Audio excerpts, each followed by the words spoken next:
Hey guys, so we've been away for a little while and we've got lots of content planned for you, but what we thought we'd come back with today is a nice pod review, a simple Nespresso pod review, and that's of the Starbucks single origin Colombia pod. Now as we see on the front, this is an Intensity 7 pod. This is a very important bit here, it says made by Nespresso. Now we have reviewed these particular pods in the past as part of a variety pack a couple of years ago, but since then we've had new packaging. This is pretty funky, isn't it, this new packaging? So is there a new taste? I don't know, we're going to find out today. So it's an Intensity 7, as we say, roughly at the middle of the scale, a medium blend. This one is designed to be poured as a 40ml espresso shot or a lungo, or it says you can have it with milk, or you can have it with ice even as well. A little bit more about the coffee itself. It's 100% Arabica. It says at the top, balanced with nutty notes. We've always loved coffee from Colombia, and we're never reminded of that love more than when you were travelling to the coffee farms. Driving treacherous dirt roads with a sheer mountain wall to one side, nothing but air for thousands of feet to the other. For us, the round body, juicy taste and signature nutty finish of this 100% Colombian coffee are worth the journey every time. Why is it important that it's made by Nespresso? Well, it just means that you get the same quality of pod. Some compatibles, they don't seem to produce the same results, do they?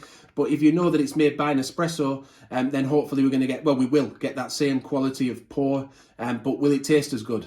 So let's start pouring then. Firstly, we've got an espresso shot. We're going to try that. Then we're going to try it as a lungo, and then we're going to try it also as a latte. Just to let you know, by the way, there are sometimes quite good deals on Amazon with these pods. You can buy them in bulk and get a discount of subscribe and save. So I'll leave a link in the description to that. And don't forget also that they are made from 80% recycled aluminium. So we've got a nice simple orange pod design. It tells you what type of coffee is on the top as well to help you find it in the dispenser. And also having the coloured dot on top also gives it away that it's Starbucks, and it makes it easy to get and reach for, doesn't it, in your dispenser. You've got the Starbucks branding on the front.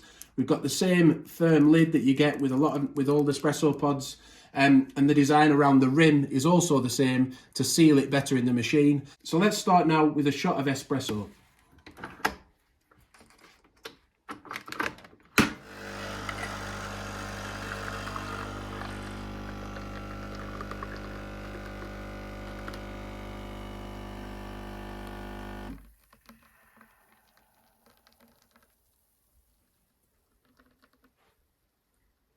So far it's kind of matching the description, is it? It isn't a dark roast, it isn't light either, it isn't blonde, but yeah, it is somewhere in the middle. So let's have a taste. Don't forget we're looking for balanced with nutty notes. Yeah, it's an espresso, it's quite pleasant actually. It's got a sharp acidity to it. When you do taste the nutty notes, you know, you get a little bit of a tang from nuts, don't you? And that is present on the tongue. I do quite like that as an espresso. It is balanced, but with the nutty notes, they are quite prominent and there is a lot of acidity in there. Both me and Abby tasted this one and we both felt that there was a lot of acidity. So, I mean, balanced with nutty notes. The notes might come through a little bit too much for some, but if you like that tang that you get from a nutty coffee, then you may be okay and you may like the extra acidity. So let's try it now then as a lungo.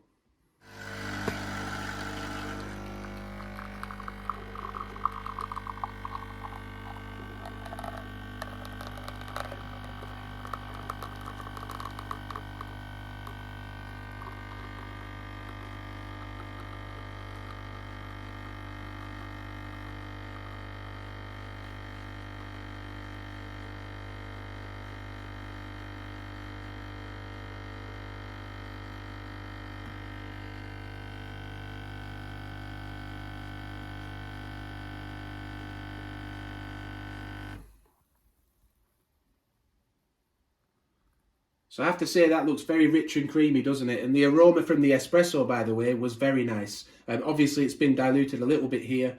But you might have noticed at the beginning of pouring that there's no water come through at the beginning of the pour. Again, that's because it's made by Nespresso. And you'll also probably find that less water drops through to your drip tray, your used capsule holder below. Because the pods seal correctly when they're being poured, which they don't with some compatible pods. But let's have a taste of this now and see what it's like as a lungo. I will just give it a second to cool though, because with lungos they can really get you, can't they? When you've poured them, they get really hot. So we'll give it a little chance to cool down before tasting it. See, that's interesting. As a Lungo, I do feel in the description it mentioned juicy, didn't it? It said it had a round body and a juicy taste.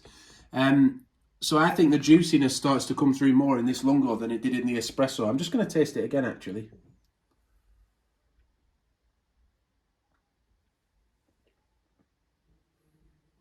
It does seem to lose a bit of its acidity, a bit of its nutty edge, and really it tastes a bit weaker to me. A bit more bitter, and it's not really for me as that. I prefer it as an espresso. But let's try it with milk. Please do let us know in the comments, by the way, if you disagree.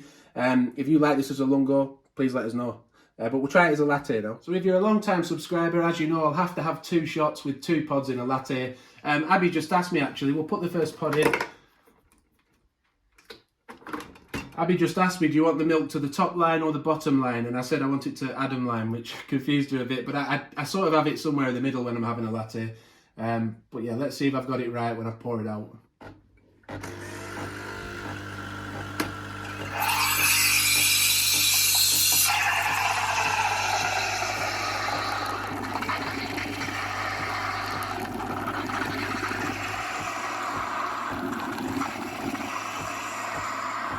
I'm just going to pop a second pod in for a second shot.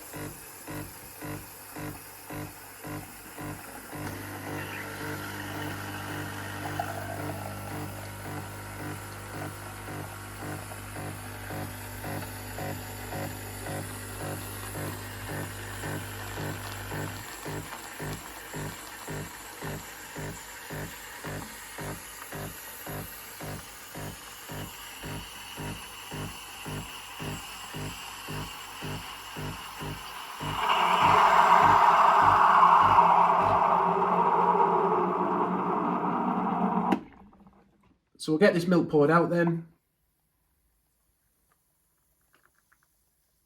I came up a little bit short on the milk in the end. I like it right to the top. But to be honest, I think with this Colombia pod, it needs a bit less milk anyway, because I don't think it's going to be strong enough otherwise.